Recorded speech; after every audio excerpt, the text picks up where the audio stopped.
It's rather obvious that humans are a different kind of species from the other animals, though exactly why isn't always entirely clear. Chimps, crows, and even octopi have been shown to use tools. Parrots have been tested for their ability to engage in symbolic reasoning, and they've got some game. What you don't see a lot of in the rest of the animal kingdom, as far as I'm aware, is the use of numbers. Though I admit I've never been very good at math, and so I may be an unreliable narrator on that subject. But even bees, which build hives, which have math in them, these perfect hexagons, that seems to be an innate behavior. It's not a conscious calculation on their part, which is what we do. You may have to wonder, though, if that's exactly where everything went wrong for us. Sasquatch Sunset, which is not exactly a good movie, nonetheless has an informative moment. If I ever get the go ahead from the lizard people at Google to use copyrighted material, maybe I'll include scenes like this. I'll have to ask the feral historian who he talked to. He seems strangely connected. In any case, in one of the better and less gross moments of the movie, one of the Sasquatches or Big Feet, whatever, tries and fails to count the stars in the sky because he keeps getting hung up on three.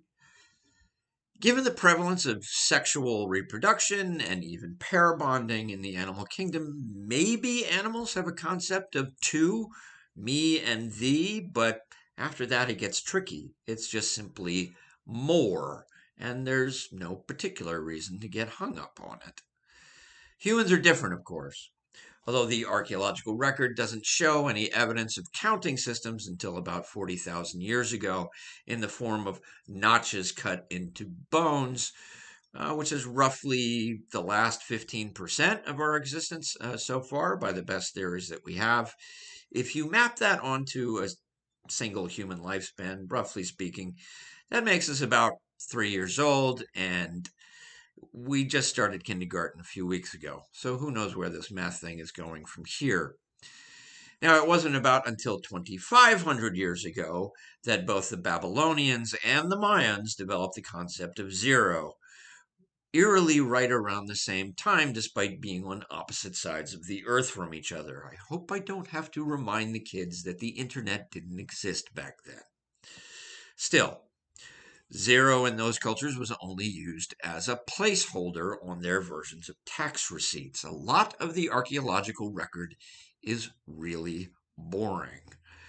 There is a thing we know exists, but there is none of it here now. Write it down. Period. It would be another 1,000 years before the ancient Indian mathematician Brahmagupta started using zero as a number in its own right, a mathematically useful concept with some remarkable properties. If you think I'm overemphasizing the importance of this one number, take a moment to remember that everything you are seeing right now, the entirety of the planet's cybernetic infrastructure, is dependent on it. In fact, it's responsible for everything that isn't a one. I'm not terribly fond of binary thinking, but I certainly wouldn't argue that it can't get stuff done. A lot of the information we consume online or any task we do using a computer is dependent on an ever cycling digital maelstrom of ones and zeros. And that's before we get into all the other numbers we have, not just the infinite number of numbers, or even the infinite number of numbers between numbers, or that the infinity of numbers between numbers is a bigger infinity than the infinity of numbers that they are between. You see where I'm going with this. Some of these numbers are life and death. You call 911, you have a cholesterol score, an average life expectancy that can vary greatly depending on your zip code and annual income. Your life can be ruined if the wrong person gets a hold of your social security number, or at least your credit score can. Scores come up a lot. Recently, a perfect stranger felt very comfortable asking me if I knew what the score of a game was, to which I responded, I despise football. There are also dates: your birth date, the due date of any one of the half-dozen bills regularly delivered to your street address, the date of your anniversary, and fellas, don't forget that one. Before we go out for the day, we'll check the temperature, maybe the amount of expected precipitation on our phones, each and every one of which has a number. Have I made my point yet? I haven't even gotten into words. There are between 1 and 2 million words in the English language alone. No one knows the exact number. There are also many words in many other languages that do not translate into English at all. I'm going to skip words. The point being that the average human is now faced with more information in a single day than our ancestors were exposed to in the entirety of their short, brutish lives. Shockingly, this is not good for us. To an extent, maybe they were better off. Analysis paralysis is when we are given so many options, we have a hard time making any decision at all. This can entail moments that aren't entirely unpleasant, such as when you're browsing a bookstore with a limited budget and there are lots of things you would love to read. But to be binary again for a moment, more often it's like the scene at the end of The Hurt Locker, where Jeremy Renner's character, who fearlessly diffuses bombs for a government paycheck, becomes like a deer in the headlights when faced with an endless array of cold cereals.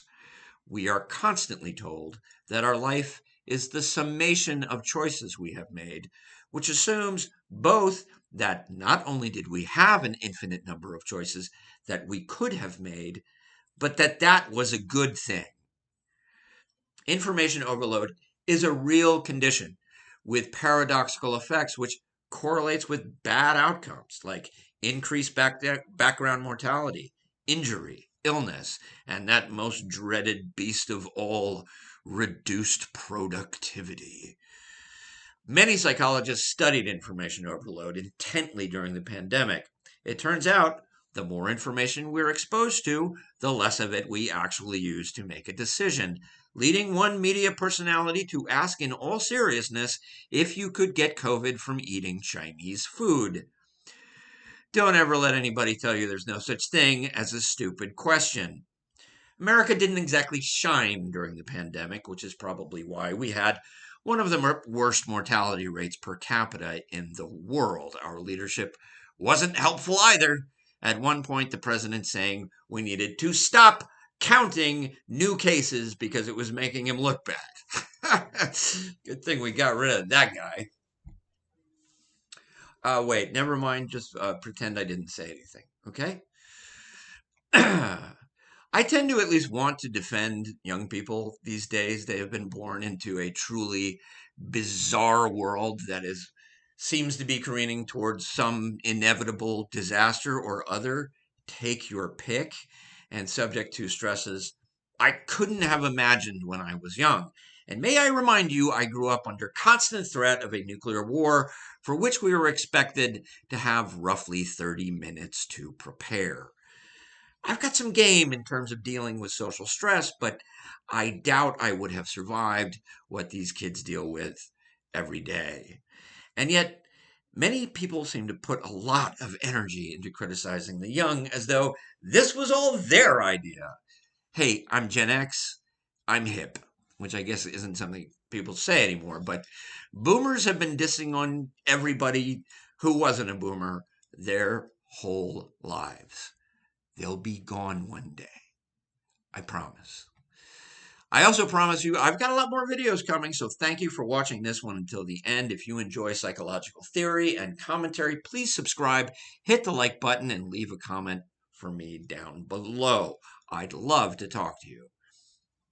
Take care of yourself.